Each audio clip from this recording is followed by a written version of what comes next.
네, 샬롬. 샬롬. 네, 가족들하고 같이 계시니까 좋으시죠? 네, 혹시라도 다녀가신 분들, 가족을 그리시는 분들에게 이 명절을 맞이해서 하나님의 넘치는 축복이, 풍성한 은혜가 여러분에게 함께 하시기를 간절히 기도드립니다.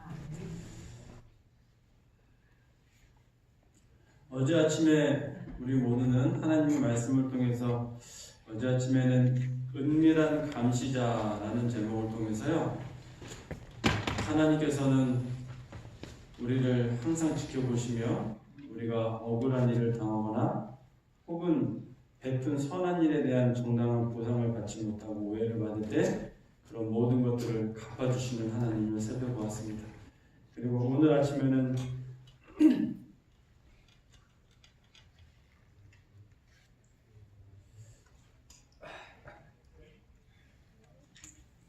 잠깐만요.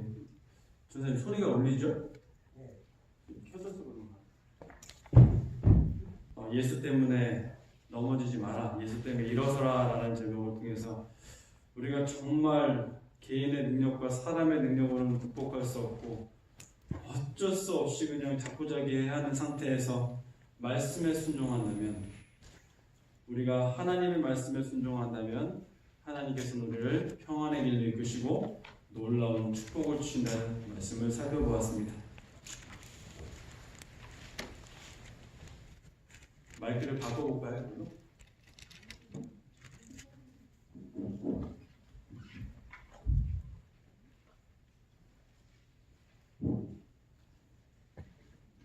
네, 죄송합니다. 오늘은 믿는 자가 되라라는 제목의 말씀을 함께 나누도록 하겠습니다. 이제 오늘이 정월 초하루라고 하죠. 이 초하루 1월 1일부터 믿는 자가 됨으로 시작하시면 올 1년이 어떨까요? 기대만 해도, 생각만 해도 그냥 기쁘지 않습니까? 아멘. 말씀을 통해서 우리 모두가 믿는 자로서 이 2019년 한 해 굳게 서시게 되길 간절히 바랍니다.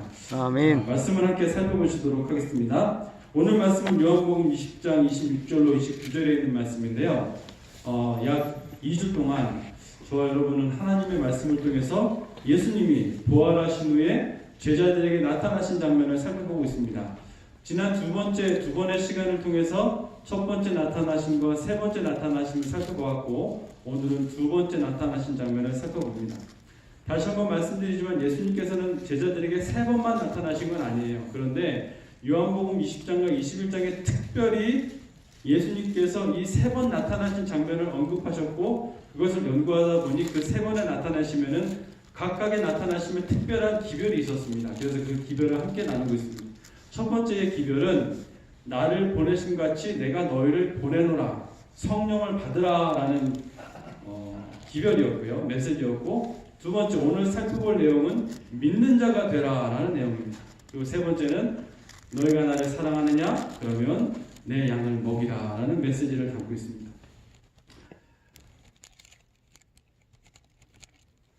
오늘 두 번째 나타나신 믿는 자가 되라 성경절 제가 읽도록 하겠습니다. 요한복음 20장 24절로 29절에 있는 말씀입니다. 26절부터 읽겠습니다. 여드레를 지나서 제자들이 다시 집 안에 있을 때에 도마도 함께 있고 문들이 닫혔는데 예수께서 오사 가운데 서서 가라사대 너희에게 평강이 있을지어다 하시고 도마에게 이르시되 내 손가락을 이리 내밀어 내 손을 보고 내 손을 내밀어 내 옆구리에 넣어보라. 그리하고 믿음 없는 자가 되지 말고 믿는 자가 되라. 말씀하셨습니다. 예수님이 제자들에게 나타나시고 나서 8일이 지났어요. 첫 번째 나타나신 장면이었죠. 그때 도마는 없었습니다. 이 도마의 마음속에 좀 시험에 들었던 것 같아요. 도마는 여러분 잘 아시겠지만 예수님이 이제 올라가자 할 때 우리가 함께 뭐하러 가자고 그랬어요? 우리가 함께 죽으러 가자라고 할 정도로 굉장히 열성이 있었고 그 누구보다도 예수님을 사랑하는 사람이었어요. 근데 도마의 마음속에 시험이 들었어요. 뭐냐면 예수님이 다른 제자들이 다 있을 때는 나타나셨는데 하필 자기가 없을 때 안 나타나신 거예요. 내가 어떤 사람인지 아시는데 마음에 서운하고 섭섭한 게 있었던 것 같아요. 그래서 그가 속으로 이렇게 제자들한테 말했어. 내가 그의 못자국을 직접 보고 내가 그의 옆구리에 손을 넣어보지 않고서는 믿지 않겠다. 불만이 가득한 목소리로 이렇게 말을 했어요. 8일이 지나고 나서 예수님이 제자들에게 나타나셨습니다. 예수님은 물론 도마를 보기 위해서 오신 것도 있지만 제자들에게 나타나시자마자 하신 말씀이 너희에게 평강이 있을지어다 라고 말씀하셨어요. 여러분, 예수님께서 우리들에게 나타나신 이유는요, 우리들이 지금 가지고 있는 문제를 해결해 주신다고 하기보다는 우리에게 지금 있는 두려움을, 걱정을 평안함으로 바꿔주시기 위해서 온다는 사실을 기억하시기 바랍니다. 그래서 예수님과 함께 있는 자들은, 그 사람들은 혹여나 지금의 어떤 문제가 해결이 되지 않을지라도 내 마음은 항상 평안할 수가 있는 것입니다. 예수님께서 주시는 세상이 줄 수 없는 평안이 저와 여러분에게 충만하게 임하시게 되기를 간절히 바랍니다. 아멘. 그렇게 평강을 주시고 난 후 예수님께서 도마에게 말씀하셨습니다. 도마에게 내 손가락을 이리 내밀어 내 손을 보고 내 손을 내밀어 옆구리에 넣어보라. 그리하고 믿음 없는 자가 되지 말라. 오히려 믿는 자가 되라라고 말씀하십니다. 이 말씀에 보면 마치 도마에게만, 다른 열제자는 빼놓고 도마에게만 믿음이 없고 믿음 있는 자가 되라고 말씀하시는 것처럼 보입니다. 근데 오늘 예수님께서 이 도마에게 주신 기별은 비단 도마에게만 말씀하시는 것이 아니었습니다. 이 같은 내용, 요한복음 20장에 있는 내용을 함께 다루고 있는 책이 마가복음 16장과 마태복음 28장입니다. 마가복음 16장 14절과 마태복음 28장 16절로 17절을 보면 다른 제자들에게도 똑같은 문제가 있었음을 우리가 알 수 있었습니다. 도마는 예수님의 살아나심을 믿지 못했지만 예수님의 이 제자들도 똑같이 예수님께서 살아나셨다고 하셨을 때 그 말을 믿지 못했어요. 예수님의 부활을 믿지 못했고 그분의 말씀을 믿지 못했던 제자들 역시 도마처럼 믿음이 없는 사람들이었어요. 도마가 믿음이 없다고 하신 이유는 도마만 꾸짖은 사실이 아니라는 사실입니다. 도마와 함께 있는 제자들의 믿음 없음을 같이 꾸짖으셨다는 사실이죠.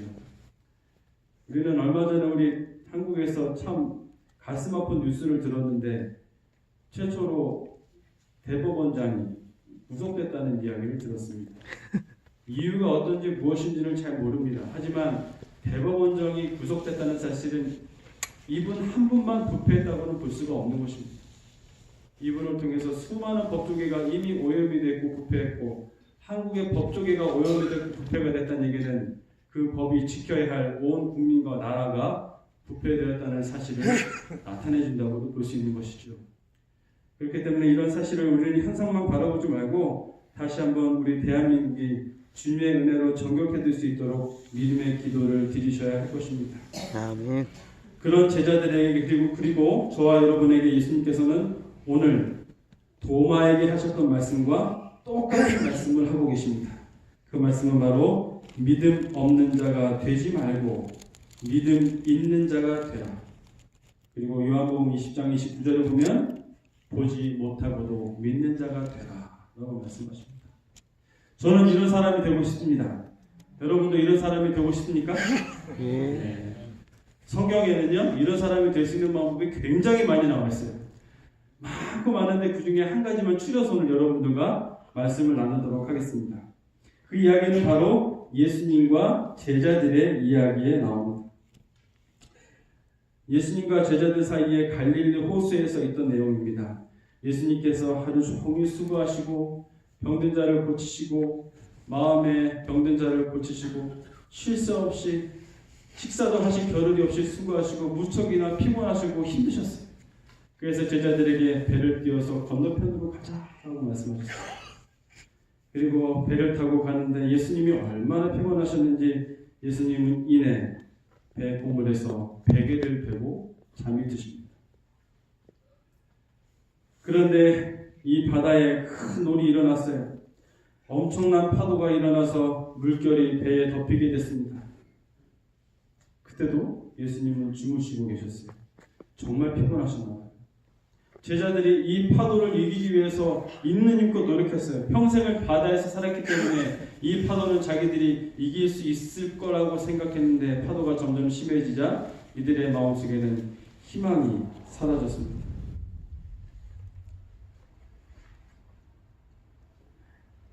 또 노력하고 또 노력했지만 할 수 있는 모든 가능성이 사라지자 이제 비로소 이제서야 그들의 눈이 예수를 향하게 됩니다. 그래서 25절에 보면 그 제자들이 나와 깨우며 가로되 주여 구원하소서 우리가 죽겠나이다.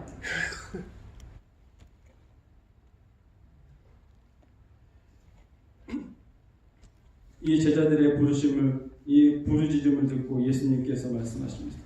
어찌하여 무서워하느냐 믿음이 적은 자들아 하시고 곧 일어나 바람과 바다를 꾸짖으시는데 아주 잔잔하게 되거늘 말씀하십니다.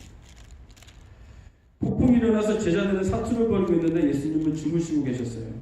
그리고 제자들이 비로소 예수님을 깨우고 그에게 부르짖었을 때 예수님은 바다를 진정시키셨습니다. 그 제자들에게 예수님은 믿음이 적은 자들아라고 말씀하십니다. 근데 이 믿음이 적은 자들아라고 하신 말씀을 다른 성경에도 기록을 하고 있는데요. 오늘 본문의 말씀이 마태복음 8장 26절에는 믿음이 적은 자들아라고 기록이 되어 있지만 마가복음 4장 40절에는 너희가 어찌 믿음이 없느냐라고 기록이 되어 있어요. 또 누가복음 8장 25절에는 너희 믿음이 어디 있느냐라고 말씀하십니다. 자, 이걸 통해서 우리가 알 수 있는 것은 믿음이 적은 것은 믿음이 없는 것과 똑같다는 얘기예요. 그렇죠. 이 말씀을 통해서 보면 그래요. 믿음이 적다는 얘기는 믿음이 없는 것과 똑같다는 얘기예요. 그런데 아래에 있는 마태복음 17장 20절에 보면 이와 조금 반대되는 듯한 말씀이 있습니다. 가라사대 너희 믿음이 적은 영혼이라 진실로 너희에게 이르노니 너희가 만일 믿음이 한 겨자씨만큼만 있으면 이 산을 명하여 여기서 저기로 옮기라 하여도 옮길 것이요 또 너희가 못할 것이 없으리라. 여기서는 적은 믿음만 있어도 산을 옮길 수 있다고 말씀하고 계십니다. 자, 그렇다면 이것은 무엇을 뜻하는 것일까요? 이 말씀을 통해서 과연 믿는 자의 행동은 무엇을 말하는 것일까요? 제자들이 그 위기에 처했을 때 예수님은 너희들의 믿음이 어디 있느냐라고 얘기했는데 만약에 제자들에게 믿음이 있었다면 그들은 어떤 행동을 했어야 했을까요? 결국 이 여러 말씀을 통해서 볼 수 있는 믿는 자의 행동이란 믿음을 활용하는 것을 뜻합니다. 여기에 바로 그 해답이 있습니다. 예수님께서 보시기에는 믿음이 크던 작던 그것을 사용하지 않으면 예수님에게는 없는 것이나 마찬가지인 것입니다. 반면 겨자씨 비유처럼 아무리 믿음이 작더라도 그 믿음을 활용할 때 하나님께서는 그 믿음을 통해서 위대한 기적을 일으키신다는 사실인 것입니다. 다시 한번 말씀드립니다. 예수님께서 보실 때는 그 사람에게 믿음이 아무리 크건 적건 간에 그 믿음을 활용하지 않으면 없는 것과 같아요. 하지만 지금 이 자리에 앉아있는 저와 여러분에게 정말 작은 겨자씨 하나만한 믿음이 있더라도 이 믿음을 활용하게 된다면 예수님께서 보시기에는 그 세상의 어떤 믿음보다도 큰 믿음이라는 사실입니다. 그리고 그것을 통해서 예수님께서는 놀라운 위대한 기적을 일으키신다는 사실인 것입니다. 그리고 오늘 말씀을 통해서 이 제자들의 경험을 통해서 우리가 알 수 있는 믿음을 사용하는 방법, 우리가 믿는 자가 되는 방법은 바로 제자들이 한 것처럼 예수님께 부르짖는 것입니다. 바로 예수님께 기도하는 것입니다. 바로 예수님께 기도하는 것이 우리들에게 있는 겨자씨만한 아주 연약한 믿음이라도 그 믿음을 활용할 수 있는 방법이 바로 기도하는 것이라는 사실입니다. 아멘. 여기 앉아 계신 여러분, 저를 보면서 혹시 기도할 수 있는 믿음조차 없으신 분이 있으십니까? 혹시라도 없으시다면 반드시 기억하십시오. 우리가 기도할 수 있는 힘조차 없을 때라도 우리를 사랑하시는 성령 하나님께서 정말 표현할 수 없는 깊은 탄식과 슬픔과 간절함으로 우리를 위해서 기도하고 계시다는 사실을 꼭 기억하시게 되길 바랍니다. 아멘. 그런 믿음 없음을 하나님께 도와달라고 구하실 때 하나님께서는 저와 여러분을 반드시 도와주실 것입니다. 여기 제자들을 통해서 믿는 자가 되는 단계 4가지로 한번 요약해 보았습니다. 첫 번째는 제자들은 자신의 어려운 상황 때문에 희망을 잃었어요. 그 희망을 잃은 상태에 너무나 어렵고 힘들고 고통스러워서 예수를 잠깐 잊었습니다. 그러나 이내 그들의 곁에 계신 예수님이 계심을 그들이 기억했고 그들은 예수에게 나아가 자신들의 상황을 부르짖었습니다. 그때 예수님께서는 그들의 기도에 응답하신 것입니다.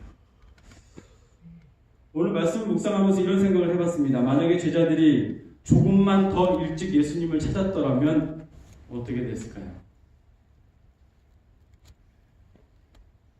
죽을 만큼 힘든 이 지경, 진짜 아무런 희망이 없는 이 지경에 이르기 전에 예수님을 먼저 찾았더라면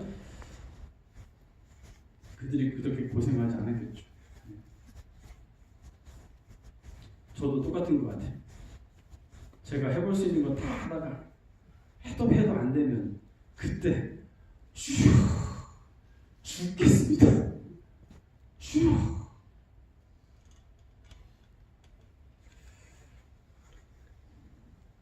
저는 이 기도가 얼마나 위대한 힘이 있는지 지난 2년 동안 이 에덴 요양병원에서 가슴 절절히 느끼고 깨닫고 확신하게 되었습니다.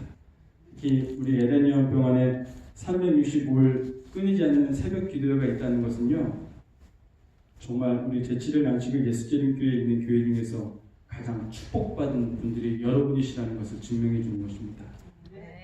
이미 여러분은 이 새벽 기도회가 얼마나 중요한지를 잘 알고 계실 것입니다.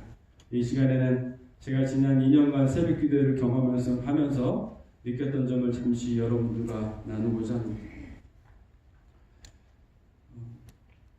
우선 저는 이 에덴 요양병원 오기 전에는 365일 쉬지 않고 새벽 기도를 해본 적이 없습니다. 물론 새벽에 말씀 묵상은 했지만 이렇게 교회에 나가서 끊이지 않고 새벽 기도를 해본 적은 없어요. 물론 이 에덴 요양병원에서도 여기 다치고 저기 다치고 이래 저래 해서 많이 빠졌지만 그래도 이렇게 365일 쉬지 않고 새벽 기도회를 참석해 본 건 거의 처음인 것 같습니다.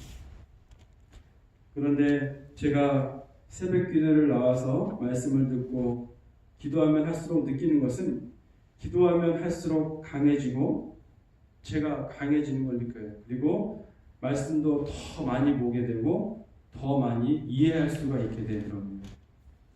그렇게 새벽 기도에서 말씀을 나누다 보니 말씀이 저에게 삶이 되었습니다. 그리고 그 말씀을 통해서 제 삶이 변화되었어요. 제 삶이 변하니까 누가 변하는지 아세요? 제 아내가 변하더라고요. 그동안 그토록 제가 항상 기도해오는 주님 제발 제 아내의 저런 부족한 점을 좀 고쳐주셨으면 좋겠습니다. 기도했는데 근데 그게 정답이 아니었어요. 결국 해답은 누구한테 있는 거예요? 저한테 있더라고요. 제가 바뀌는 게 해답이더라고요. 그런데 이 새벽 기도에서 항상 말씀을 보고 기도를 하니 제 삶이 변하게 되더라고요. 그렇게 제 삶이, 제 아내의 삶이 변화되고 부부싸움이 거의 없어지게 되었습니다. 그리고 예전에는 이런 내용 때문에 이야기를 하면 꼭 언성을 높이며 싸울 일이 있었는데 이제는 그런 언성을 높이며 싸울 수밖에 없었던 일도 이제는 정말 이성적으로 서로 대화하면서 웃으면서 그 모든 문제를 해결해가는 성숙해진 부부의 모습을 발견하게 되었습니다. 그리고 가장 행복한 것은 제가 이렇게 새벽 기도회를 통해서 기도를 하고 말씀이 제 생활이 되니까요. 제가 보고 깨달았던 말씀으로 제 가족과 성도들이 말씀으로 안내할 수 있는 그런 능력도 지혜도 하나님께서 허락해 주셨습니다. 그래서요, 지금은 기도하는 시간이 제가 새벽에 말씀 보는 시간만큼 기대되고 즐거워졌습니다. 왜냐면요, 제가 그전에는 새벽 기도회에 나와서 이렇게 새벽에 1시간이 있는 게 되게 제 생각에는 좀 안타까웠어요. 왜냐면 그 시간이면 제가 말씀 묵상을 더 할 수 있는데 여기 나오는 시간이 제가 좀 아깝다고 그런 생각이 들었었어요. 근데 어느 순간부터 새벽 기도에 나와서 말씀을 듣고 기도를 하니까 이 모든 게 다 해결됐어요. 이 기도하는 시간 때문에 말씀을 못 볼 줄 알았는데 기도하는 시간이 늘어나면 늘어날수록 말씀 볼 수 있는 시간이 더 늘어났어요. 놀랍지 않습니까? 아멘. 그래서 지금은 자꾸 그렇게 기도를 하니까 기도하는 시간도 점점 늘어가게 되고 기도하는 시간이 늘어가게 되니까 다른 분들을 위한 기도가 더 많아지게 되고 그러니까 제 영적인 삶이 훨씬 더 풍성해지더라고요. 여러분들도 이미 이런 경험하셨죠? 네. 이것이 바로 기도의 힘입니다. 기도는 우리가 믿음을 활용할 수 있는 가장 좋은 방법입니다. 기도는 우리를 하여금 믿음의 길을 걸을 수 있고 우리의 믿음을 더욱더 강력하게 해주고 또 그 믿음을 통해서 하나님의 사랑을 온 세상에 함께 나눌 수 있도록 해주는 정말 강력한 힘이 되는 주님의 선물임을 기억하시기를 간절히 바랍니다. 아멘. 부조와 선지자에는 다음과 같은 말씀이 있습니다. 육지건 바다건 우리가 구주를 마음속에 모시고 있다면 두려워할 필요가 없다. 주께 대한 산 믿음이 인생의 바다를 잔잔하게 할 것이요 당신이 가장 좋다고 생각하시는 방식으로 우리를 위험에서 건져내실 것이다. 산 믿음, 기도를 통한 산 믿음은 우리 인생의 바다를 잔잔케 할 것입니다. 그리고 하나님께서 생각하시기에 가장 좋다고 생각하는 방식으로 우리를 하나님께서 구하여 내실 것입니다. 아멘. 그러니 우리가 어찌 기도하는 것을 쉴 수가 있겠습니까? 그러니 어찌 우리가 말씀 보는 것을 쉴 수가 있겠습니까? 많은 분들이 항상 이렇게 말씀하세요. 기도할 시간이 없었어요. 세상살이 하다 보니까 말씀 볼 시간이 없었어요.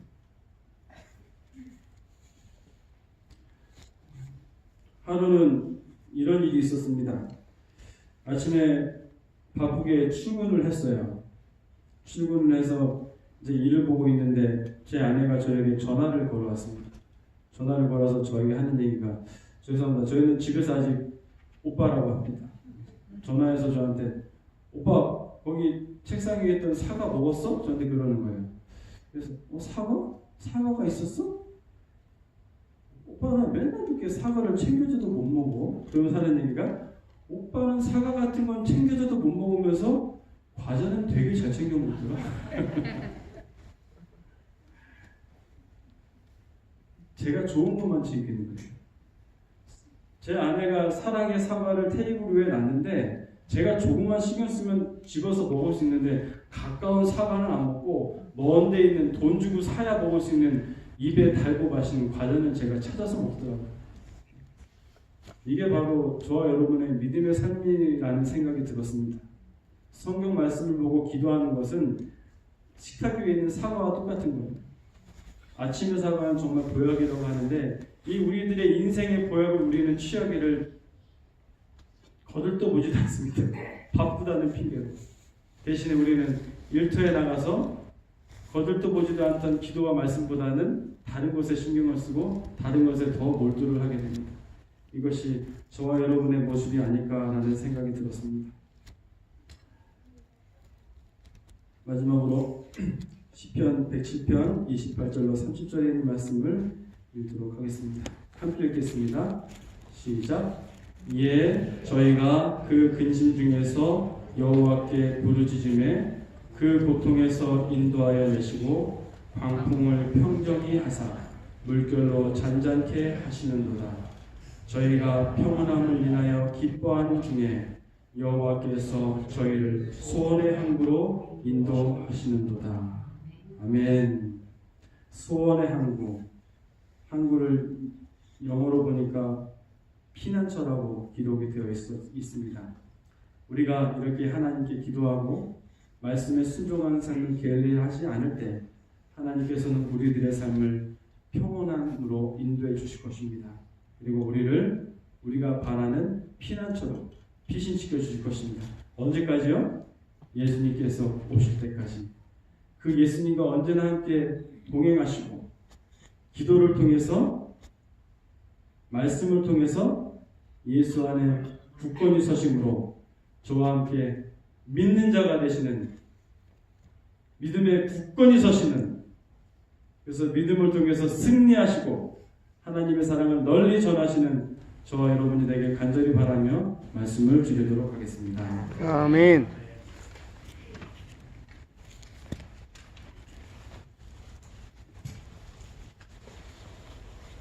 사랑의 하나님, 이 세상은 너무 어렵고 힘들어. 이 세상은 너무 악하여서 저희들 믿음을 버리고 싶고 버려야 할 위기가 많이 옵니다. 그때마다 오늘 말씀을 꼭 기억할 수 있도록 인도하여 주시옵소서. 제자들이 폭풍 속에서 예수님께 부르짖었던 것처럼 저희가 이런 폭풍 속에서 언제나 예수님께 부르짖고 기도할 수 있도록 저희들에게 믿음을 허락하여 주시옵소서. 아멘. 예수 그리스도 이름으로 간절히 기도드립니다. 아멘.